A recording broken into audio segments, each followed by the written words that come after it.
Good evening, everyone. Good evening and welcome back. Welcome back to the PorscheCooled Podcast. Owner stories today. It's Tuesday. I know you guys enjoy this episode, so I'm not going to ramble on too much in the beginning. I am running late, as I always say. I've got 2 minutes to connect by Zoom. All the owner stories are done by Zoom because I'm in Bahrain and all my guests are all over the world. That's what makes owner stories so fantastic. Part of the podcast that I really do enjoy. Not to say I don't enjoy chatting with Steve every Friday, but I really enjoy the owner stories because it gives me a bit of an insight into things that I don't know about Porsche. It gives me an insight into other models that I haven't thought about, and I like it. It as I've said in my own owner stories, number 51, it becomes part of me. Your stories, I just make me, I don't know. It's just a great thing. I'm rambling again. I always do this at the beginning, so let me stop. Today I have Paul. Paul's coming in from the UK. Paul's got a good story. I think it's his first Porsche. I'm not 100% sure. He's also got something else that I think he might want to talk about, which is pretty interesting, which I think you guys will enjoy. And I think that's about it. Let's get Paul on the line from the UK, I think from London. I think he's in London. And let's start talking about his PorscheCooled owner story. Okay, welcome back, everyone. Welcome back to the podcast. Welcome back to Owner Stories. So I've managed to get Zoom working. In Bahrain here, it's a little bit tricky for me because the internet is very, very poor compared to my very fast fiber connection in London. So I'd like you all to welcome Paul to the podcast. Thanks for joining, Paul. How are you? Good. Yeah, very well. Thank you, Michael. How are you? I'm well. So how did we first get in contact? Through Instagram, wasn't it? You sent me a message through Instagram about something you're up to, which we might touch on towards the end of the podcast. How we always like to start these episodes, and I'm going to get straight into it because I think we're going to fill up the hour with your story. How did you've got a Porsche now, but how did it all happen for you? Was Porsche something that you started noticing when you were a kid, or did it happen later in life? I think with the owner stories, it's about 50-50. I think a lot of people got into it later in life after their 30s. Some people had Porsches in their 20s. Some people didn't even get their first Porsche or even start noticing them to their 50s.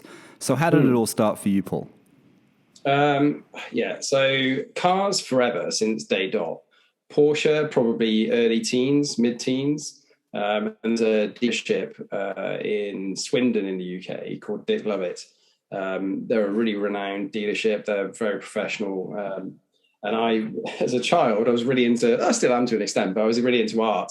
And I drew a 993. That was the current kind of mid-90s. That was what was out at the time.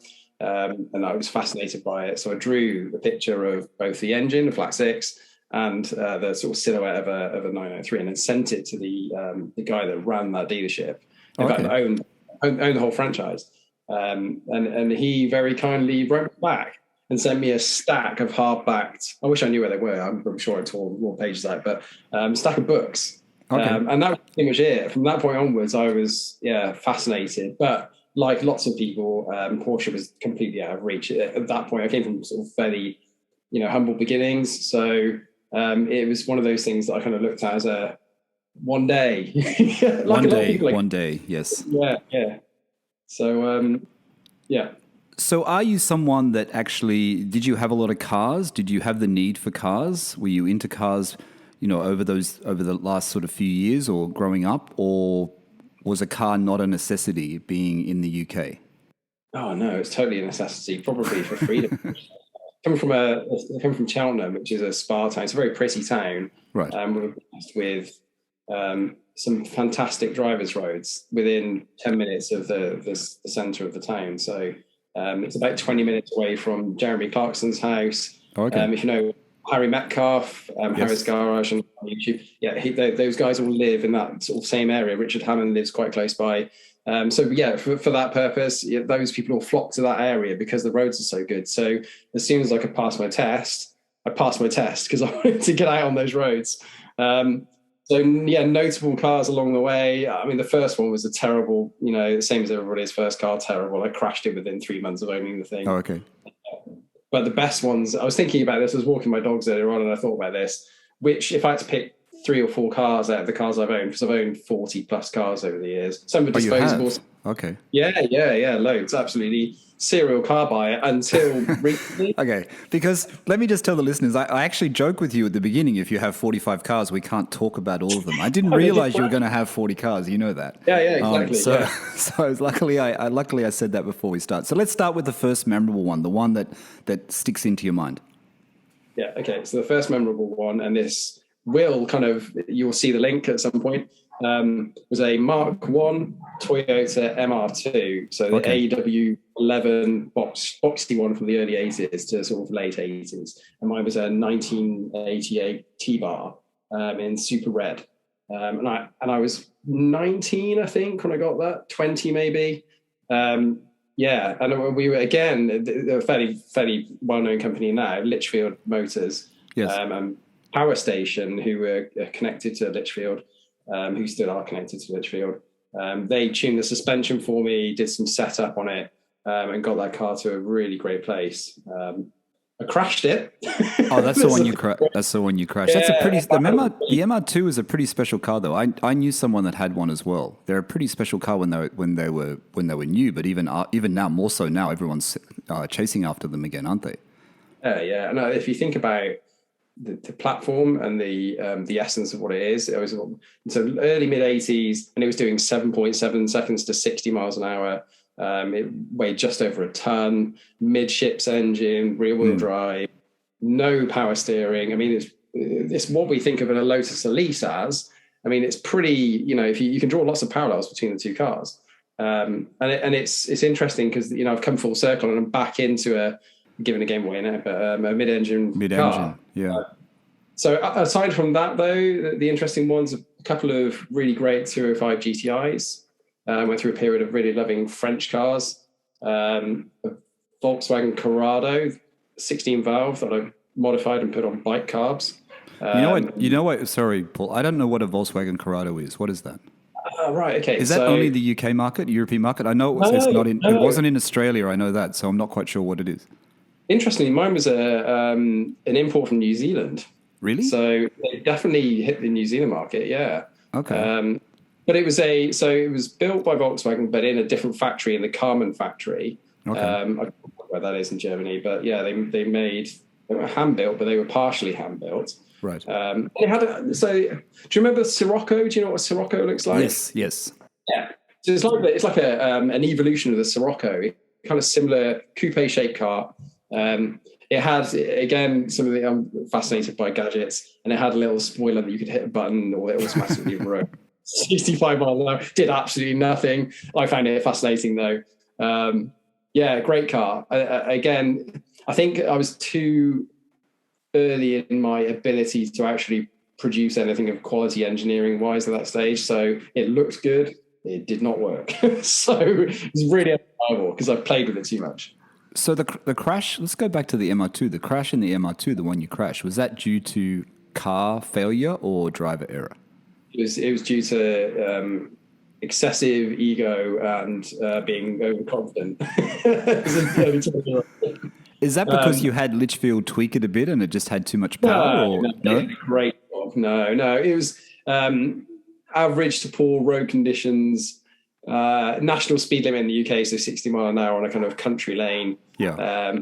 And again, no driver training. So once grip level was quite high until the point it wasn't very high, and because it's such a short wheelbase, that once that rotation kicked in, there was very little I could do about it. It was right. You had to have quick reflexes. I did not have lightning green. I did want to get out of the car to try and get out of the thing. Right. It sent me. I was doing 60.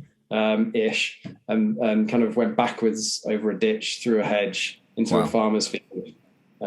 Yeah, I was very lucky that I came away unscathed. So it did teach me a good lesson of appropriate speed, appropriate use of control, and drive training as much as I felt. So absolutely. So there's a trend here. I can see the trend. You've got drivers' cars. You've had the MR2 mid-engine, reasonably lightweight, good handling.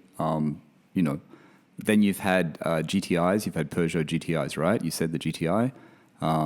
What else? What else comes after that? Are we still following that driver's sort of car, that sort of experience car? Yeah, absolutely. So the next one that I kind of, when I was, again, as I was saying before, when I was walking the dogs, I was thinking of, which are the big hitters for me. And I think the next one that I absolutely fell in love with this car, Honda Accord Type R, 2.2 litre. Right. Late 90s in Pirates Black. So it was kind of like a black with a purple base coat, or a purple pearlescent. So you could it would look black most of the time, and then the sun caught it, and it had this amazing kind of flicker to it. And again, I dropped that off to a company local to me, and they and I put coilovers on the thing, and they had it corner weighted. It was wonderful, absolutely wonderful car. And that one did end. They had a bad end, but it wasn't as a result of me. It was a garage. I can't remember what it was, a CV boot or something. The garage supposed to be doing for a track day, and they lowered the car down onto a kind of bottle jack or something that was holding a crane, holding the hub up, and it just squashed the side of the car. And then through negligence of the garage, very sadly. But it was an incredible car. So, but those things rust really badly. So, yeah. That's another great car, though. Another one that people are chasing after today that have gone up in value quite a lot. How long ago did you own that? How many years ago? Probably, I guess, late 2000s to probably 2010, 2011, I think it was. Okay. So what... I just want to refer back. So you're an engineer, aren't you? You told me you're an engineer. So right. Are these the sort of cars you're drawn to? Is this what you're drawn to? You're drawn to cars that have that little bit of an edge, that have that something unique about them. Like the MR2 was quite unique when it came out. The GTI Peugeots as well. Is that what draws you to these cars, or is just purely the driving experience? What is it that makes you want these type of cars? Because there's a trend here with what you're actually buying, right? Yeah. I think so. I've always been a sucker for a special edition, anything that's kind of limited in numbers, or and anything that's not left field but has a sense of uniqueness to it. Yeah, that's not kind of I'm happy to compromise comfort over that kind of. I'm going to sound really like Bodie from Point Break, but like a oneness with the car or something. And I get it with my car now. You go out for a long drive somewhere and you really feel connected to it. And the cars that have always stuck with me, or the ones that I've loved, have always had that to it. That you get in it very quickly, you forget everything else going on in your life, and it's just you in the car. And I think I've always been driven by that. I think that's what it is. Okay. So there's a couple of Japanese cars in there. There's a couple of French cars. Are there any German cars that enter your car history before you get to the Porsche? So only the Volkswagen Corrado. The Corrado. And I think so after the last notable one before we get to where we are now into Porsche, and probably the biggest impact, I think, in terms of me going, okay, if you think about all of these other cars, they're all fairly low priced. They're all kind of accessible for the most part. And then I decided that what I really want, and actually, is to just look for the car that I really, really, really wanted, and that was a Lotus Elise. Okay. And that was totally at the top of the tree for me. I'd worked for Lotus, probably about 6 years previous to that, and that left an indelible mark with me.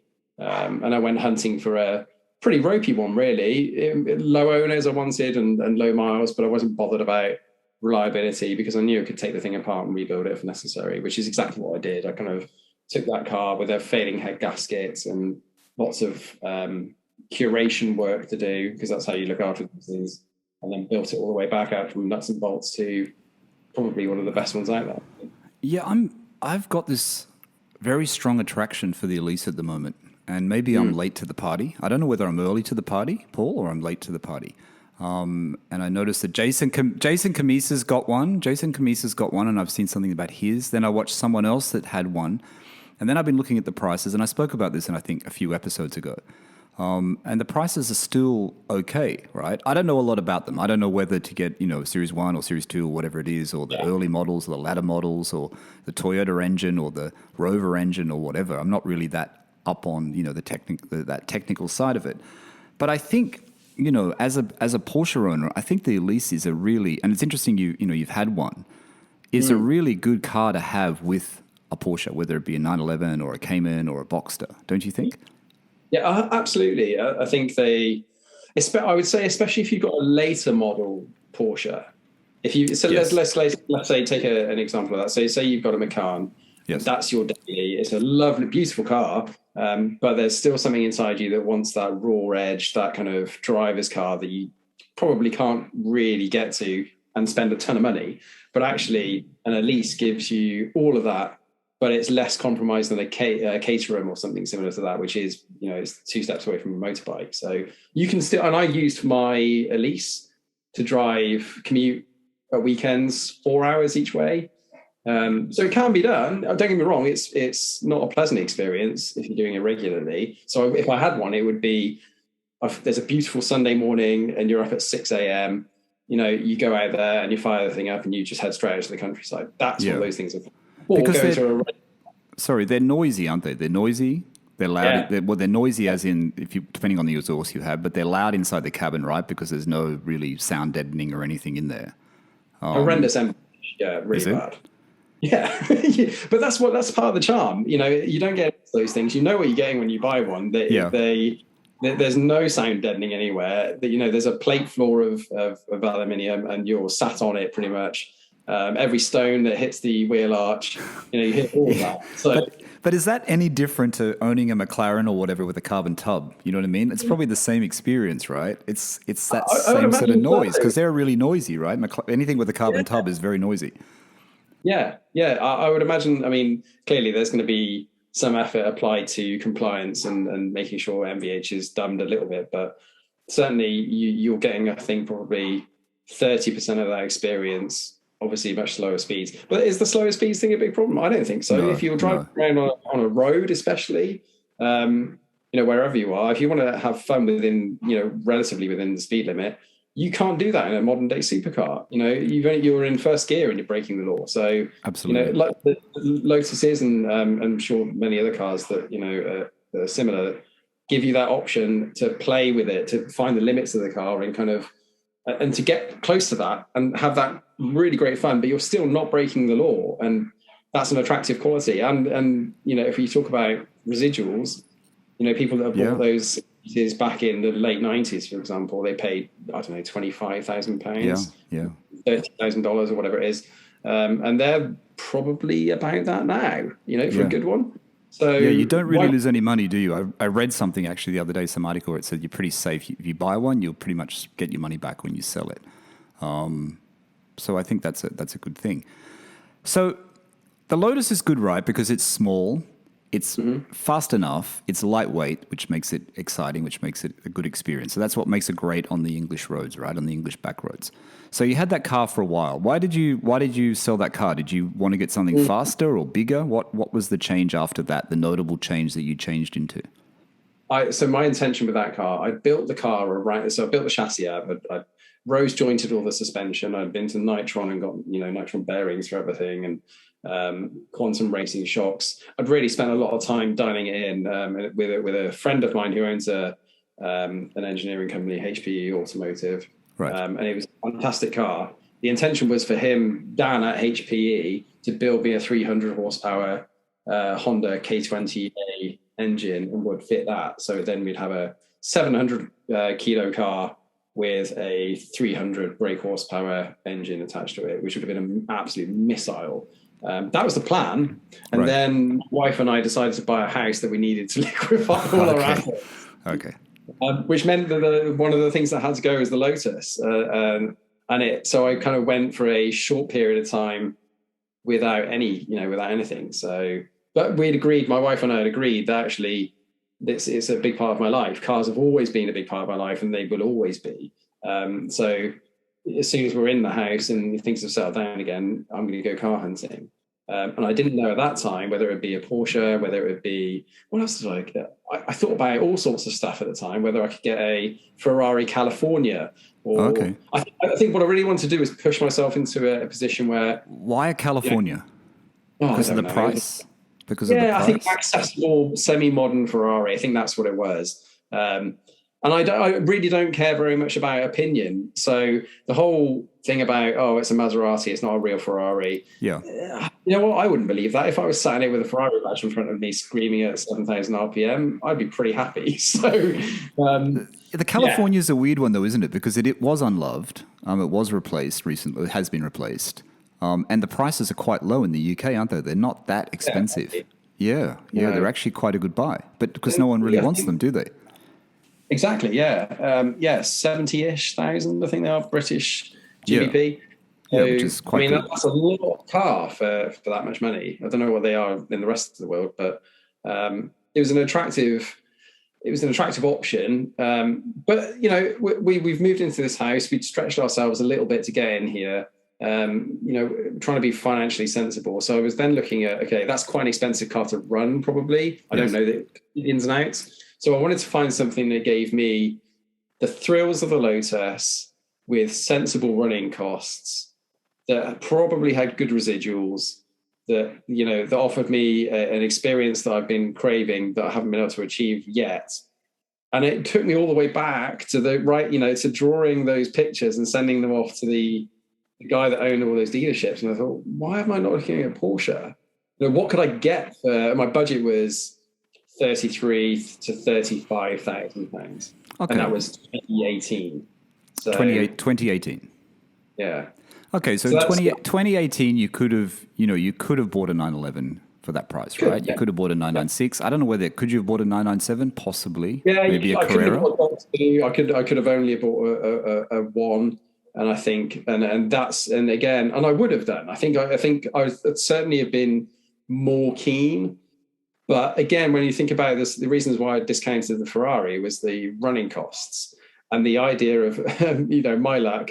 I'd buy a car that has been bore scoped, and then I'd find IMS issues or, whatever could go wrong probably would for me. So at that point, I kind of discounted it on the basis that the unpredictable nature of that version of the 997. Okay, so your budget obviously didn't stretch to a 991. That wasn't something you were looking at. You were looking at 996, 997, so you worried about the maintenance costs, you worried about the IMS issue, which we all know about with 996s and 997s. So is that the main reason, or was it in the back of your mind you were thinking, yeah, I really do want a mid-engine car again? No, do you know what I actually wanted was a 70s 911. Okay.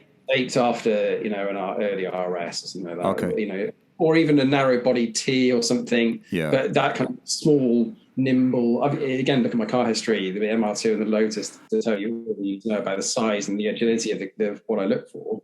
And late model 911s, again, it's probably controversial. Don't people shoot at me and send me terrible messages. But some of them is that the further and further you get away from the sort of 70s ethos, everyone's seen those. There's a picture of all of the 911s over the years and how much they've grown. And, and I think for me, I was still that's what I wanted, that kind of small, nimble sports car, not a Grand Tourer. And that's the kind of thing where we're getting to outside of GT products now. So where do you go if you want a small, nimble sports car? All right, let's go back to the classic air cooler. I just want to touch on that because, all the listeners know that I'm a fan of the 912. I talk to a lot of people in London that own 912s. And the 912 price in 2018 was still pretty good, even in the UK. And I've had people on Owner Stories who are fixing up their 912s. Stephen from the, I'm going to forget where it is. Jersey Islands, is it? I'm going to forget where it is. I think it's Stephen from Jersey Islands. And, Stephen in Australia with his 66 912, he's hot rodding. Stephen in the UK, in the Jersey Islands, I think it is. He's got his in at Prill Motorsport, fixing up the engine, Prill Classics. Was that something that you thought you could do? Because the 912 is really light, that 911, that 69, 68, 69, 912, I should say. And then because you work on your cars, to hot rod a 912? It's a great idea, and it's not something that ever occurred to me, I think. Okay. It probably, if it did, it was discounted on the idea that long distance drives in that thing, potential unreliability. Let's face it, if the budget item. So I don't know. I mean, you'll know much better than I do. A couple of years, 2 or 3 years back, For £30,000. I think you could have got. Would you have got something that wasn't rusty, that didn't have oil leaks and didn't need a ton of work?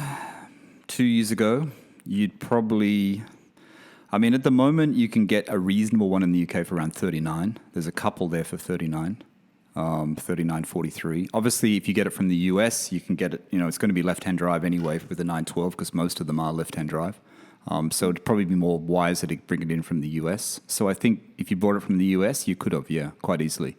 Because I've seen the prices of 912s jump on dealers in the US from, ones that were selling for 25 are now selling for 39,000 US. So the prices jumped up quite a lot because of those sites like Bring a Trailer, and stuff like selling crazy prices for 912s, like 911 prices for 912s. So I think that's what's caused the market to go a bit crazy. I think the 912 is a good body to do it with, don't you? I just wanted to come to that point because you say you work on your cars, you know what I mean? And I want to touch on that too, like this experience you have. So this is your engineering background. You like to work on all your cars. So the cars you choose are cars that you know that you can work on? Not now, clearly. But in the past, definitely. I think yes, I'm an engineer. I'm registered with the Institution of Engineering and Technology. My day job is as an active engineer, but it's not mechanical engineering or it's not design engineering on cars. So I applied some of that logic to what I do with cars, but I'm not a mechanic. I'm not a trained and qualified mechanic. So so it's been more about trial and error, same as lots of people that work on cars. There's lots of things that, I look back on that I've done and thought, oh God, what, a terrible job I did there. Benefit hindsight. But I'm perfectly happy to give work to experts. Take my Lotus, for example. I did all the work in terms of putting the refurb work for the suspension, built all that back up, did all of it. The bit that I stopped short of is the bit that needs real skill and expertise, building an engine from scratch. Right. That's on my level of expertise, and knowing that I really, everything I'm very detail oriented. So, and I know, and I could trust that guy to build me an engine to my spec with all of his expertise rather than me. So I think it's a bit of both. I think it's trust the people that to do a great job. Yes. And where you can get stuff yourself with confidence that the quality will be there, then do it yourself. Yep. Good point. All right. So you've ruled out the 996, you've ruled out the 997, you've ruled out, the 70s 911s. What do you start looking for? I mean, obviously the listeners will know because it's in the title, but do you start looking for the 981 straight away? No, actually, no. Remember I was saying a little earlier on about being a sucker for a special edition or something unique. Yes. I actually I think we probably all are to an extent. Everyone else. I wanted a Cayman R. That's what I started for. And I found, did I find? That's very nice. That car. That's a very. I paid, I think that will be one of those cars, and I wanted specifically a peridot green. I was just going to say that, Paul. I was going to say one came up in Australia for sale, and it was in that green, and that green is the color, isn't it? It's just fantastic. Absolutely fantastic. That's the ruby stone of modern day. Yeah. Look at that in 20 years' time and go, I wish I bought one of those when they were. But that's such a crazy car that came out, because I remember they came out, they were reasonably popular, and then they just dipped. Remember that? They actually dipped for quite some time. They weren't. I remember seeing them for sale, and they weren't going for that much. They really weren't, because it was that sort of thing, Cayman Boxster thing, still associated. And then all of a sudden, it clicked, and people just went, "Hey, this is a really, really good car," and it looks fantastic. I think it looks fantastic. For me, it does look fantastic. And I think again, I get obsessive about things when I start to decide things and thing. And I read every review, watched every YouTube video on the Cayman R.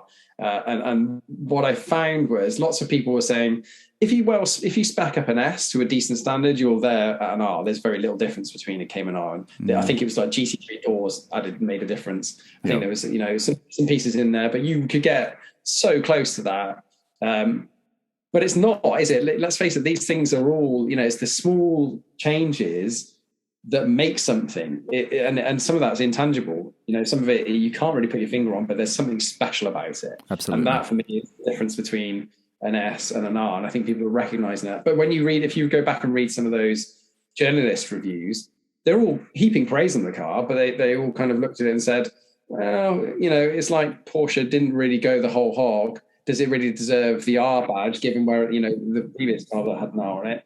And I think, I think time has been kind to it. And I think people will look at the 987.2 and the R's and go, wow, that was peak Cayman, and we didn't even see it at the time. It seems like motoring journalists and critics and et cetera always had a problem with these parts bin sort of Porsches, didn't they? They really did for some time. And then it seems to have disappeared now. It does actually seem to have disappeared because, the 997 Sport Classic, was criticized, and that's just gone to crazy prices. The Cayman R, the Spider, all these cars were criticized. Yeah. What's the Sport Classic at now, price-wise? It's ludicrous, isn't it? Isn't it? I think the one I saw was about I saw one, I think, for 700,000 US, wasn't it? 600,000 US or something like that?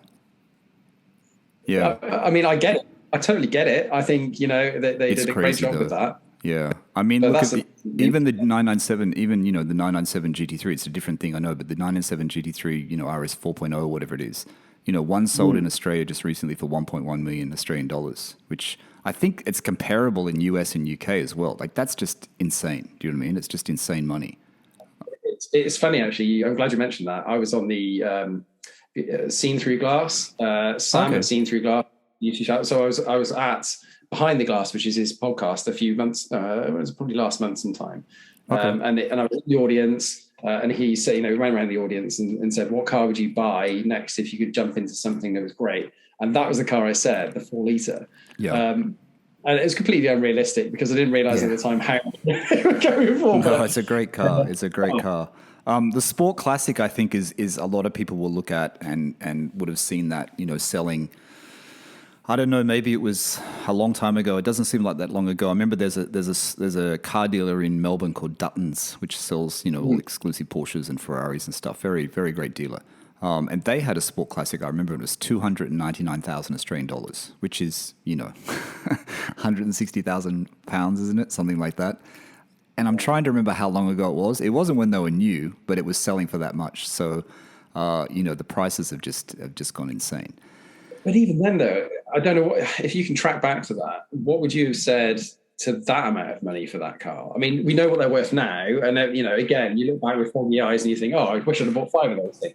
But I think I probably looked at that and said, "That's a lot of money still for that car." Yeah, I think at the time though, you were looking at 997.2 Carrera S's in Australia. They were probably still sitting at around 190,000 Australian dollars. So it's probably about another 100 grand more. So it wasn't that far removed. You know what I mean? It wasn't that far removed. Yeah. I mean, these prices, I mean, we should get onto your car, but these prices are a bit like the 911R, right? The 911R, and I've spoken about this before, the 911R at its peak, when I bought my car from a dealer in Sydney called Scuderia Graziani, he had one or two. And, they retailed for 450,000 Australian dollars. He was selling them, and he was actually selling them in 2017 for 1 million Australian dollars. Now, those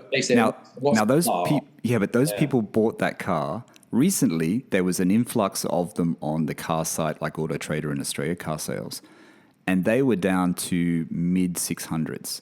A friend of mine actually bought one, and I never realized he bought one, and he got it at list at the 450, and he was holding on to it.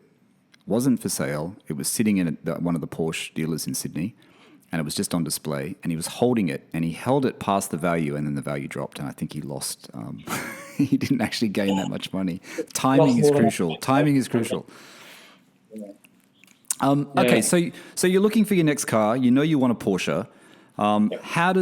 How does your car come about? How long does it take you to find the car you have now? Not that long. And I think I got very lucky timing-wise. It was pre-COVID. Nobody knew anything about that. It was a point where, so that hadn't affected car prices. We all know what's happened to car prices in the last sort of 18 months. They're completely mad.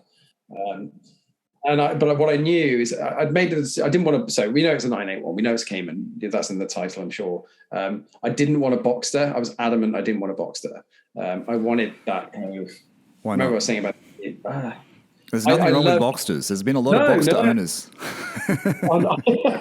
It's personal preference. For me, like I said, I desperately wanted that 70s 911 thing, and I guess if you squint and you put them side by side, the size is closer. Yeah. They're not the same thing. I know that, but it made me feel emotionally. It's all about emotions. It made me feel like I was closer to that in a Cayman than I would be in a Boxster. It's as simple as that. So how did you find the car? Was it, when you started searching, was it a car you found locally? Or did you have to get it shipped or trucked into where you live? How did that all work out? So a good friend of mine is a finance broker. So between the two of us, we went hunting. I was very specific, quite specific. I'd worked out what options I wanted for a car, and I knew that I wanted something that was one owner, very low miles, as close to new as I could possibly get, but had to have, and the hit list was pretty strong. Okay. It had to have sports chrono. It had to have PTV. It had to have PDLS. So it had to have, what else did I want? All sorts of stuff. Ideally, I wanted carbon back buckets, but try and find a base model Cayman with carbon buckets, not happening. No. But I got most of the things I wanted, and I found a car about 300 miles away. The guy had a collection of cars, and it was dry stored, so it had never been outside in the wet. It had 14,000 miles on it, and he was the owner from new. So I had never seen the car. I'd never driven the Cayman 981. Okay. And I'd driven a Boxster 981. I figured the platform was pretty close. So, and it was one of those things where I thought, if I sit and wait for too long, the car's so good, somebody will come along and snap it up, and and then I could spend 6 months trying to find another one that was as good as that. So what do you do, though? Do you think, okay, I'm going to go and take a look at the car, I'm going to travel the 300 miles, or do you just take a chance and get a check done remotely and then take delivery of the car? How does it all work out? Worse than that. Worse? I did none of those things. I got the guy to send me some video footage walking around the car. Okay. And that was pretty much it. Where does all the trust come from? Because he was a collector, because he had other cars? There must have been something that made you think, this is okay. Yeah, I mean, he was a dealer, and it was the cheapest car within his dealership. It wasn't a main dealer; it was a private, independent dealer of cars. But everything else he sold was, luxury or high-end sports cars or supercars. So it gave me some confidence that actually, and he'd told whether you never know whether these things are true and so stuff. Yeah. But he told me he part exchanged it from McLaren, and I got the full story about the history of the guy and what he was like and how fastidious he was with looking after it and stuff. And maybe it was part blind stupidity, desperation to actually get a Porsche, because by this time I knew that actually this is going to happen. I'm for that 16-year-old child or 15-year-old child that drew this picture is going to own a Porsche. So I think probably that got the better of me, and all common sense and logic went out the window. So emotions took over. It's an exciting time. It's a very exciting time. So just tell the listeners who are not in the UK, if you buy a car from a dealer like this, and I want you to tell the listeners exactly what you bought in a second, but when you buy a car from a dealer in the UK, is there any warranty? Is there any guarantee? It's interesting, actually. That's changed I don't know if it's changed since I bought the car, but it's definitely changed in the last few years. So yes, I was offered a warranty, a third-party warranty, and I don't know what it's like, and I'm assuming it's the same in other parts of the world. Quite often they'll sell you, and it's really an insurance policy against breakages. Right. And that insurance company, you would have to drop it to a garage for some diagnostic work. They would say how much it's going to cost and give you a quote. Then you contact that insurance company, and you probably pay first, and then you can claim it back from them. Okay. Those things, either they're pretty good or they're terrible, and they're not worth the money that they're printed on. Yeah. But again, for me, I'd done my due diligence working out which car to buy. I knew that the later model 98, I didn't knew that anything sort of 987.2 onwards was pretty safe. Okay. In terms of engine. There weren't any inherent engine issues. The fact that I had PASM, I knew there was potential for leaking shocks, but it'd done 14,000 miles. I couldn't figure out that it would have had that much. So I done all my due diligence working out what not to buy and what to buy. So I wasn't particularly worried about insurance or warranties. But what would happen then is theoretically you'd buy a car that you'd get this warranty from a dealership, and you to an extent on your own. Yes. Now, I'm not going to quote the legislation because I don't know it, but you could, I think it's 6 months. There is an obligation for the seller, a commercial seller of a vehicle in the UK. They're duty bound to make sure that vehicle is fit for purpose for a period of time. I think it's 6 months. So if something massive goes wrong, you can drop that car back off to the dealership and say, you sold me a lemon, can I have my money back, please? And they're legally obliged to do that. So Okay. So there is a safeguard. There is a safeguard there. To an extent, yeah. To an extent, yeah. All right. So let's not hold it back anymore. It's in the title, like we said, but just tell the listeners exactly what you found. The model, the color, the options. You've touched on some of the options already. Any aftermarket modifications are on the car. Just everything about the car that you found and you purchased. So it's a 2015 981 Cayman, base Cayman, not a Cayman S, 2.7 in white. I think it's Carrera white. So you've said before Carrara whites, and I think there's Carrara white. Yeah. Steve always corrects me. He always corrects me. It's Carrara white. I always thought it was Carrera white. I don't know why, but it's Carrara white. So white came on the 19-inch S wheels. Nice. Spec-wise, lovely actually. The interior. So if I try and I'm going to miss some bits, I know. Sports Plus, which are over the slim 9 seats. They're really nice. Sports design steering wheel, which is great. Manual, by the way. I didn't mention this at all. Okay. At no point did I consider a PDK. Okay. Absolutely no point. I completely respect it. For me, though, it's not about speed. It's about involvement with the car. So I want 3 pedals and I want a gear shifter. So it had to be. Sports chrono, as I mentioned, was really important to me. PDLS, so the adjustable lights, PASM, and it had one modification, which I didn't know when I bought it, although I wasn't unhappy because it sounds phenomenal, an aftermarket exhaust. Oh, good. It's the only modification that the car's got. But yeah, that and I remember turning up on the track and I was giddy like a school kid. And the guy kind of fired this thing up and I was like, that's something not... It's either broken or all right, so let's go back. So you decide on the car, you hand over your money. So what's the process to get it to where you live? Is it included? Is the shipping included? Is it an extra cost? Do they deliver it free of charge? How does that all work? This guy had been pretty used to this stuff. So for him, it was very straightforward. He just said, that's fine. Give me an address. I'll make some arrangements. The cost will be, I think it was £300. Okay. I arranged a date. It was as simple as that. I did nothing else. And then, is this a summer delivery? Yeah, it was. It was May 2018. Even better. So, even better. All right. So the truck turns up at your house. Like you said, the childhood dream, drawing Porsches. And here it is. You've got your first Porsche. And you said, like it's in the truck. So what was going through your head when you first saw it? Oh, I heard it first because it was being... this is going to sound melodramatic. I know that. I was properly had the shakes. The full words about how enthusiastic I was about this thing.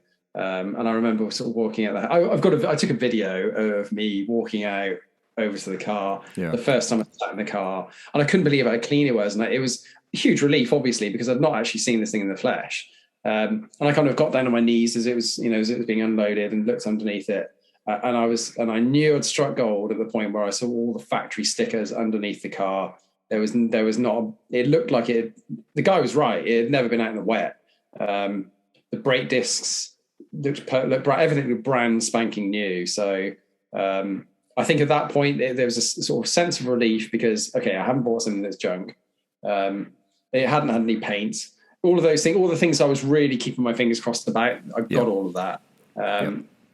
But emotionally, the car came off the transporter. I got in it. The sort of courtyard that I live in, I remember sitting there with kids playing in this courtyard. Yeah. And the first thing I did, I know it was all the worst thing you could do to a cold engine. Let's flip the throttle a couple of times and see what. So it sounds good.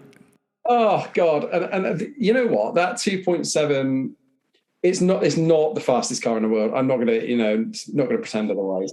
But my word, does that thing sound good? Anyone that's driven one of those 2.7s will testify.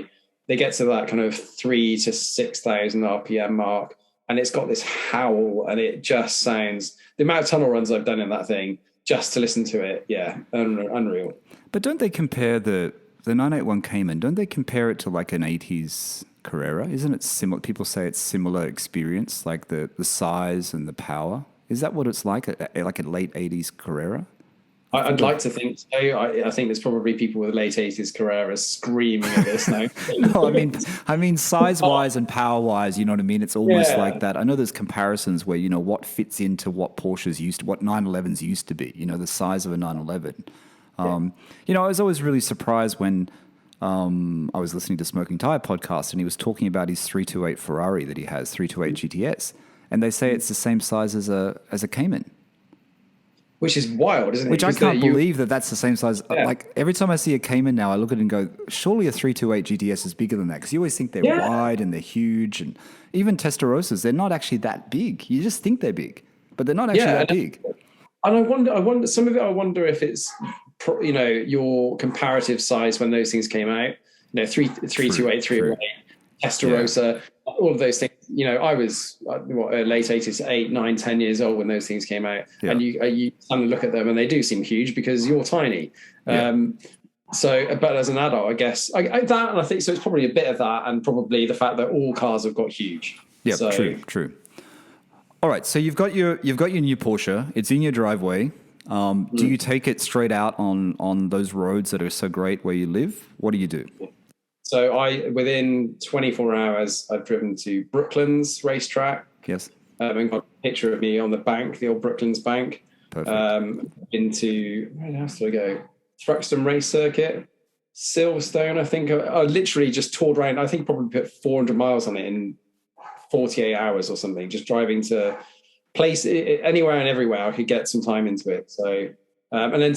How is that feeling though? Because we all know that feeling. I've always said about my first feeling in when you feel the weight transfer and you feel the car. I mean, yours is mid-engine, but you feel that you're in a Porsche and it just hits you. Where did it hit you? Was it that first drive? Was it just when it was coming off the truck? How was that feeling? A bit of both, I think. I think I was overwhelmed with, this is what I've always wanted when the car came off the truck. And I think it affirmed it for me.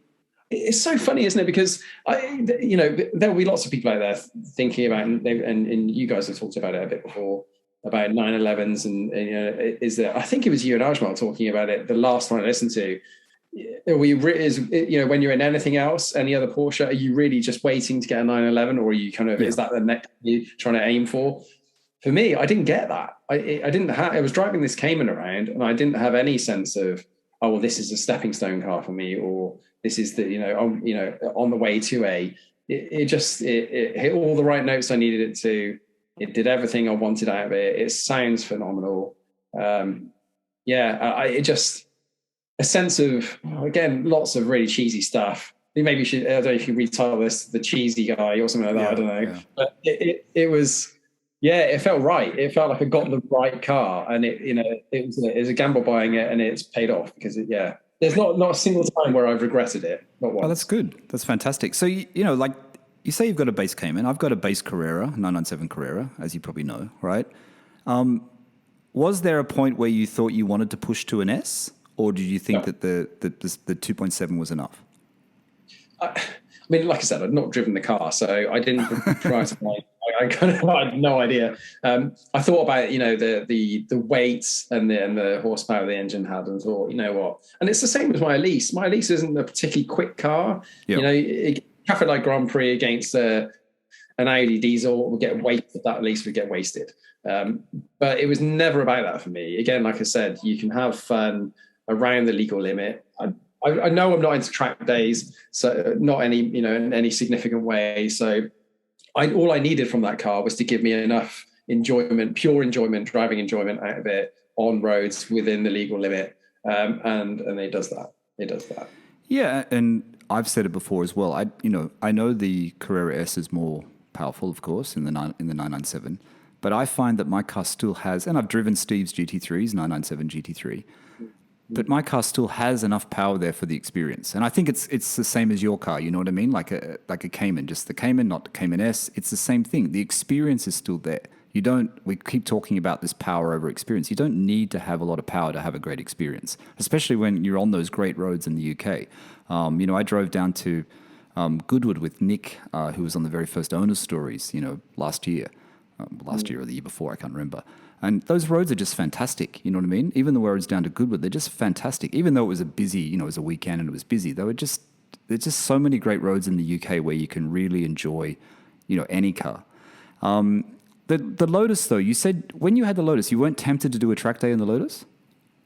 I wish I had. It was in a perpetual state of being fixed and this you do it again. I don't want to fixed to make better or fixed to just work. Probably a bit of both, yes. A friend of, again, we'll get onto other stuff at some point. The guy, one of the guys I'm partnering with on the project I'm working on, he's had a Honda-powered Lotus for, when did he buy it? Early 2000s. So he's had this car a long time, and he does hundreds of track days, hundreds. We went to the Nürburgring together in both of our Lotuses. So it can be done. I just think my appetite for doing it is not there. It's just, I get more enjoyment out of those experiences of, like you say, going to Goodwood Festival of Speed or the Revival or whatever it is, the events that you go to and the people you meet along the way, cars and coffee, anything like that. That's my jam. That's the stuff that I get most enjoyment out of, as opposed to spending loads of time on a track. Okay, so you said your Cayman, your 981 Cayman has a great sound. Did you ever find out what the exhaust is on the car, fitted to the car? I found a receipt for it. It's a Design 911 Design Tech Valvetronics. Oh, okay. Not a hugely expensive exhaust, but if it was to degrade or it was to pack up or whatever, I would go and buy one again immediately. But I think they're quite a good exhaust, though. I have heard about those exhausts. I think they're quite a good exhaust, right? From Design 911, you said. Yeah. I don't think they're that. Well, I mean, it's benefits to the people who are buying them if they're not that expensive and they're great exhausts, right? There's no downside to that. So, and it is nice being able to switch the valves, closed and have a relatively benign experience if you're doing a long drive. And then, Paul, it's switchable, is it? You have you have it on the key fob, or it's fitted into the dash somewhere? No, it's on the key fob. Key fob. Oh, that's great. So it's a switchable one. That's cool. So I've got it feels like I've got lots of modes. Excuse me. So not in Sport or Sport Plus, and the valve's closed. I can have a conversation with somebody on the motorway, or at 70 mile an hour, and it's quiet. You always need to have tyre noise and road noise through into the car, but apart from that, exhaust quiet. Sports and valves closed, the old pop and burble, but still pretty tame. Yep. Sports Plus, the exhaust. See what I mean? So you start you combine all these things, and then you've got loads of options about how noisy you want it to be, whether you want the full. So again, virtue of luck. All right. So you've had your Cayman since 2018. That's right. Yeah. So what about maintenance? The listeners always like to know a quick maintenance update. What about maintenance? Have you had to put much money into the car? Was it the sort of car that you thought you were going to get, that it's not going to cost you that much? Was it a good decision in the end? Yeah. I mean, I've had preventative oil changes. The annual ones, even if I didn't need them, I've still had them anyway. Yep. And I had to pay for this year, actually. I think it was we all know, so it's 25th. So the 6-year service, which is drive belts and the large inspection, and I think that cost £700. I think it was. That's not too bad. Yeah, I mean, significant service. If it went to a Porsche dealer, I think it's well over £1,000 for that same service. You can go to a Porsche, go to a specialist that's local to here. So, but other than that, absolutely not even a light bulb. That's great. Yeah. So what I did do is I changed the wheels, and took the 19-inch S wheels off and bought 20-inch Sport Techno Sport Techno, I think they are. Sport Techno. Oh, okay. Yes. Is that on your Instagram? You don't have the photos on your Instagram, do you? Yeah, not on the engineering Not the one one. you sent me, no. Oh no, on my personal one it is. Okay. There's loads. I'll send it. Anyway, that's okay. The listeners will see it in the thumb anyway when the podcast goes live, so they'll see that. Well, they'll see it now because it is live. All right, so I actually skipped a point. When it comes off the truck, do you really check it over with a fine-tooth comb? Because I'm a little bit, obsessive like that. I would be going through every single thing when it came off the truck. Were you doing that? Were you like looking at every panel, to see if there's a chip, if there's a slight warp in the panel or chips off the paint? Were you doing that, or you just did it over time when you had it delivered? I told myself I would do it, and I said the day before you let that car off that trailer, you look at every single detail on that car, because if there's something wrong with it, if it's still on the trailer, you haven't taken delivery. Yeah. What I actually did is let the guy take it off, rev the car up, and do none of those things. You did nothing. The emotions took over. The emotions took over.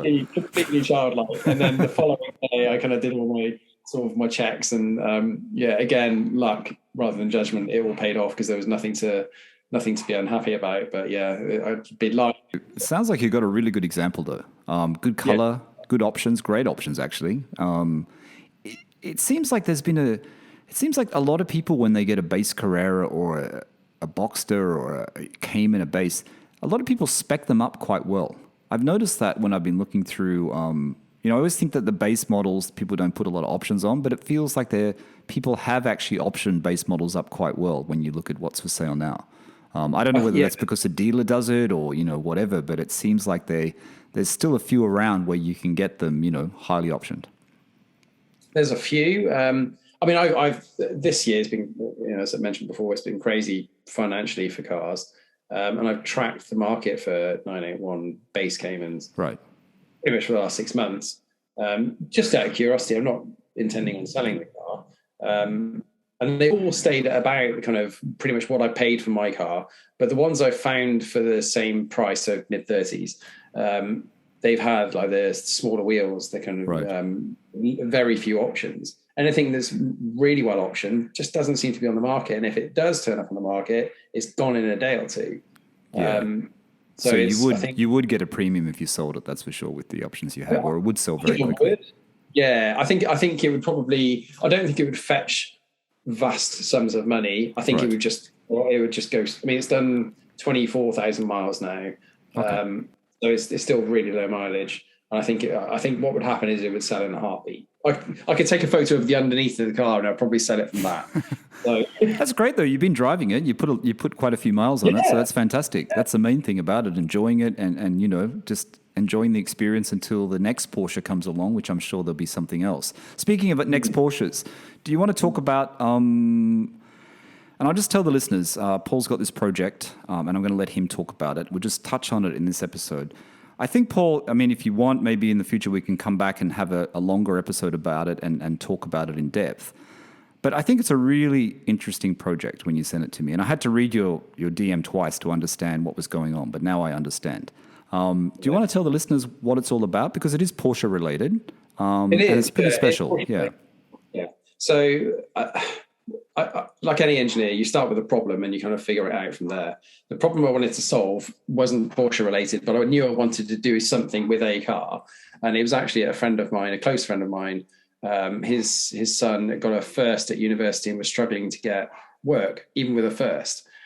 And it was the feedback was always the same thing: you haven't got any experience. And I was thinking, that's crazy. There's people out there that are amazing. They just need the opportunity to demonstrate their skill and show some, gain some experience. And I was thinking, I've managed teams and led teams in engineering for quite a long time now, and I love it. And I love inspiring people. What can I do to solve the problem of giving people the opportunity, young engineers, the opportunity to showcase their talent and build a car? Because that's effectively what I wanted to do. Then what car do I want to do? Well, I'm absolutely smitten with Porsche now. I don't want to stray away from that. But early 911s, we're into big money, and I'm self-financing this project. So I had to try and find a way of doing something with it. Then I thought about, okay, well, there's lots of kits out there, 356, Speedster, 550, 718 RSK. They're the big four, I guess, that are out there. What can I do with something like that that is more in tune to an Alphaholics Alfa Romeo or a GTO Engineering Ferrari or Singer even for Porsche. Yeah. Like how can I achieve that with a limited budget? And I wanted to do it non-profit because there's nothing for me to gain out of this. The whole thing is being set up. So any revenue that comes from YouTube, that's the other thing. It's all being done on YouTube from requirements in engineering to a finished product, all through YouTube. And all the funds will go back into the project. And then it'll be at the end of it, once this car's produced, and it's a 550 Spider, it'll go out for auction through collecting cars, and then that'll fund the second project. But the intention is to completely, rather than just, there's lots of people out there building kit cars, Yes. and to varying degrees of success. Some are pretty good, some are pretty terrible. And as an engineer, I want to completely reevaluate every single moving component on that car. Okay. Let me just ask you a couple of questions. So you're going to do it on YouTube. You're going to do the whole process. You're going to do it from start to finish. Yeah, long form. So it might not be of interest to some people because some of it will be very technical engineering based stuff. Some of it will be product management kind of stuff. Lots of research and development in there, but people don't get to see this stuff. You if you watch, pretty much anything that's on YouTube. Retro Power are a great example. They show you bits of what it takes to build a car, but they don't show you every single detail. Whereas this, I watch the Porsche production line videos on YouTube. I forget the channel that has them. I was watching the Taycan production the other day, where they show you the whole production of the Taycan. I find them quite interesting to watch. Yeah, I do too. And I think especially overcoming some of the hurdles. And I think for me, what it is when I was trying to work out, like, well, I don't want to produce a kit car. That's not good enough. Yeah, that's not good enough for me. But then I was thinking, well, why don't you make the body out of carbon fiber? Why don't you completely revisit what the suspension design looks like, and then sort of balance when you start talking about engine platforms and drivetrain? Why don't you look at all the available options to you with that, and then build something to spec that has the silhouette of a 550 from the 50s, yes, but ultimately is a modern incarnation of it that's produced to a level of quality that equals. I would love to produce something that equals Singer. That's what we're going to aim for, because it's not just me. There's two people partners in this with me, and then all the graduates who will help me do this. How many graduates are going to be involved in the project? 10. And where are the graduates coming from? Tell the listeners where they're coming from. They will be UK based, but they haven't been recruited yet. I've spoken to some Surrey University students to gain interest, and they were absolutely committed to the idea of doing it. But there's a process. At the moment, we're trying to build out the facility to allow us to actually produce a car. Yes. There's a lot to happen before we go out there and recruit students and start building a car. So have you found somewhere to build the car? Yeah, thankfully. And we're about 80% of the way through the construction of that facility. And if you're using carbon fiber, and I might have just missed it when you said it before, how are you financing this project? Because you say you're going to... Sorry, no. So I'm going through a process of speaking to partners through sponsorship. Okay. So some of it will be direct sponsorship from partner organizations. There will be an element of merchandise, all the stuff that you see YouTube channels or decent YouTube channels producing anyway. Revenue, once the channel's monetized, obviously there'll be revenue increases, they're coming through from YouTube itself. So, and if it's a full short, then that will come from me. Okay. So like you said, there's replicas on the market, and the two that come to mind for me, obviously, with the 550 Spider is the Mk1, which has been around for years and years. And the Mk is not expensive. You know what I mean? I think with a basic engine, it's about 40 grand or something, right? 40 or 45,000 US dollars. I think. Not with the Subaru engine, which people are putting in them, but it's with the base engine. Then there's that other brand, isn't it? I don't know the difference in quality. The Chamonix, is it? Chamonix? Have you seen that one, the 550? Yeah. So is this why you don't want to do just a basic replica? Is this why you want to make it more like a Singer or more like a Gunther Works, where it has it's all about the materials, and it's about the engineering of the materials and the quality of the materials. Is this what you're trying to remove yourself from these other replicas? Totally, yeah, it's exactly that. There's nothing wrong with Beck. From what I've seen, they produce a brilliant car, but it's not what I don't think there's anything new to be done there. There's plenty of people out there producing really good quality replicas, but it's important for us, for me, to produce something that surpasses. It's the essence of a car from the 50s. But imagine if actually you gave the same engineers all modern techniques and modern tooling, yes, all the modern advances in technology, and then produce something now with those original designs. They wouldn't use, hand-formed aluminium body. They would, there would be lots of things they would do with modern technology, and that's what we're trying to achieve. So it is like a Gunther Works. It is like a Singer. Is it a bit like a Emery Motorsports? You're familiar with Rod Emery Motorsports, right? Yeah, it's a bit like Rod Emery Motorsports as well, right? Where he sort of reworks the whole 356, where it is completely different, but it looks the same. So with your project car, with the replica Spider, it'll still look like a 550 Spider, right? It wholly looked like a 550 Spider, yeah. It'll just be the materials. Just the materials will be modern materials done by graduates with new techniques. Yeah, exactly that. And I think there might be very subtle changes, but you'd be hard pushed to actually see what those changes are. Like a slightly the offset of the wheel might be slightly different, or the width of the wheel might be slightly different, but effectively it will have the same visual form that the original had. I actually met Rod Emery a couple of years ago. It was one of the first things that he came to the UK and did some talks to various Porsche dealerships. Great. And it was inspiring, it was really inspiring. So there's definitely an influence from Emery Motorsport. They're amazing guys. He's very interesting. I listened to an old podcast, actually. I don't know whether it was a Spikes Car Radio or a Smoking Tire, where he was on there talking about, his family's history and what he does and everything. And it's a really, really great story to listen to. So you're going to put it on collecting cars. What sort of time frame are you working? When is this car going to be finished, do you think? Yeah, that's the big question. How long is it going to take to do? And there's really no way. I've been involved in engineering projects for a long time now, and I know that there's the speed, cost, quality triangle that you can't. We know that the quality has to be. That's the apex thing. That's the thing we're shooting for. Right. We know that the cost. It will cost what it costs, and it's probably the cost that will dictate the speed in which we can achieve it. Okay.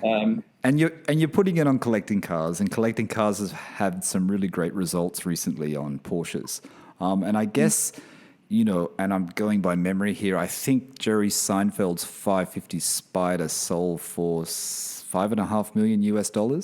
So I guess you're aiming for about 10% of that, right? When it goes up for sale. I don't even know. Yeah, 10% would be nice. There's a part of me that's agnostic to what the car eventually sells for. I think if we go in with that attitude, it'll influence decisions, and that's not how I want to focus. But I think you're building something that you get a collector, you get a Porsche enthusiast, you get a really good a car collector or a Porsche collector, and they find out about this project and they see the car. I think it's something very interesting that people would want to buy one. Do you know what I mean? That someone would want this car because don't you think? I think what would be really nice, and it's at this stage, I don't know how much interest there'll be. I hope lots, but you'll be able to. The owner at the end of it will be able to see a documented process from start to the very inception of the idea all the way through to production of the vehicle, type approval, and getting the thing on the road. What a wonderful experience being able to have complete documented history of that vehicle. Yes. And one of the things that I will do is produce, a photo document that goes with it, with all the torque specs for everything. So actually, it's not just something that's produced and thrown out there into the wilderness. There's should do a book. I would love to. Yeah, I mean, I'm under no illusions that we will come up against significant hurdles. Absolutely, there'll be things that are very challenging. Even the monotony of getting halfway through a project and then finding you've hit something that is difficult to overcome. Yeah, there's a natural propensity to take a back seat and think, maybe this isn't the project for me, and so going into it knowing that that's going to happen, I think it's a benefit. I think that can only benefit you. But I'm a completely committed person, and I deliver on what I say I'm going to deliver. So I have this conversation through years. We've told the listeners about this. Where can they, is it up yet, the YouTube channel? Where can they go and view this process and view this project? So it's Rengineering on YouTube, Rengineering UK on Instagram, Rengineering on Facebook. But there is nothing out there at the moment because, like I said, quality is the absolute importance here. We don't have a facility that we can demonstrate what we're about yet. The logo design is being completed at the moment. There's so much to do that to set a business up that before we even go for a YouTube video. So yeah, a little bit of patience, and perhaps the next time when we come back and talk about this stuff, it'll be a time where, close to the launch or at launch, and doing things on YouTube. All right, I'll put the description in the podcast so everyone will know where to go to. We'll put all those links there for them. I didn't ask you about the engine. What engine are you putting in it, or is that yet to be decided?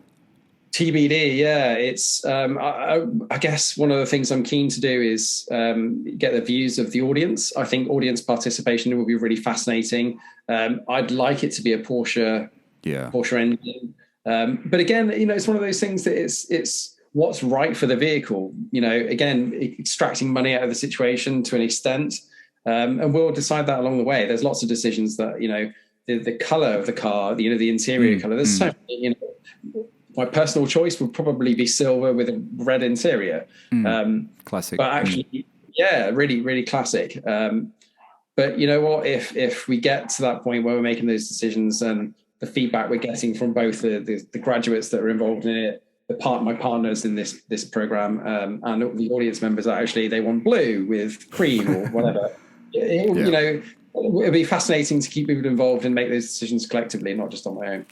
Well, it sounds like a great project. I'm going to be following it, that's for sure, because I'm interested to see how it progresses, and I'm interested to see what choices you make. And I think the listeners will be as well. I think there'll be a lot of people out there that I talk to, separately on DMs and stuff on Instagram. I know there'll be people out there who'll be interested. We're at the end of the podcast. We're almost there. We've gone a little bit over time, Paul. But before we end, I always like to end with the favorite drives question. If someone's coming to the UK, someone's coming to, where you live, or just to the UK, what is a road that you say you should definitely go on? A road, a track, it can be locally, or it can even be, your favorite drives in Europe. Where would you say to take your 911 or take your sports car? I would go, and I've driven 2 hours back there from my home now just to drive these roads. So if you leave Cheltenham on the A40 and you head out towards Burford, that whole section is probably, a ring of 20 miles, I guess, and it's just endless flowing roads. And catching on either an early morning, sun's coming up. It's hard to beat those. So that's what I would recommend. Fantastic. All right, I think we're at the end. Is there anything else you want to share with the listeners before we go? They've got the links to follow your project. Rengineering, right? Rengineering? Yep, that's right. Rengineering, yep. I don't think so. I'm just, I think take a look, and, I'm really keen for feedback as well. So as long as it's meant with good intentions, please share what your thoughts are and help me make it the best thing it can be. Sounds really good. Excited. It's a good cause too. It's good to get the graduates there and getting them, thinking and doing a great project. I think it's fantastic. Be interested to see how many people you can get, how many graduates you're going to use. I'm hoping once the application process goes out that I'm, having to be choosy. Wait and see. You want to be choosy. Yeah, absolutely. I want the, but not from sort of. It doesn't, each person doesn't have to have a first. But it's more about the Porsche passion. We talked about this before. Yes. I need people involved that have a natural desire to do this, and an enthusiasm that can't be squashed by a challenge, because it's easy to get bogged down with things. And if just because you're great technically or great academically, that isn't enough. It needs people to have that kind of energy to get beyond the challenges, and that's a hard thing to find. No, it's going to be an interesting project. I think it's going to be very, very cool. And this is really your second Porsche as well. You've only had your first one for 2 years, and already you're doing a second one, because it's your Porsche, right? Hey, Yeah, well, no, it's not. I wish it was. It's going to be owned by a company, so theoretically, it won't be. It won't be my Porsche. I'd like once I'll do some drives. But it's kind of your Porsche. Wow. I'm pretty sure when I'm waking up at 6 o'clock in the morning to go and work on it, I'll be calling my Porsche. Yeah. Exactly. All right, Paul, thank you so much for coming on the podcast today. I really appreciate it. And thanks for sharing your story with the listeners. It's been great. I really appreciate it. And I really enjoyed chatting. Good stuff. Thanks ever so much. All right, everyone. That's Paul coming in from the UK. 981 Cayman 2015, well optioned. Make sure you go and check out Paul's Instagram. It's Ren Engineering, RENGINEERING UK. I'll put that in the description of the podcast so you know the link and you can just click on it. And that's about it. Thanks for listening to the podcast today. Bye for now.